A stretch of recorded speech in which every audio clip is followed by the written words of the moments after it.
Alright, so here's a little current rundown of the bolt action takedown rifle pistol thing, whatever you want to call it.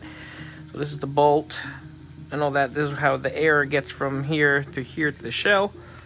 So you just stick that in here. There we go. And then next, just do that.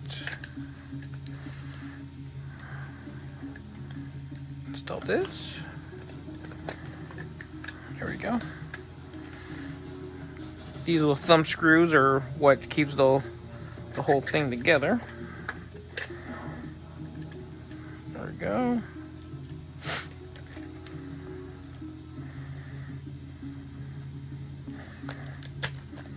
Okay.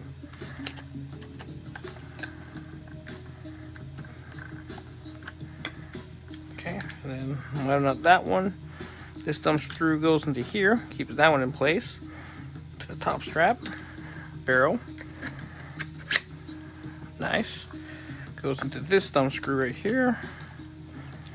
That keeps the mag well in check, as well as keeps the barrel in place. So it has a dual purpose. Okay. Next, scope.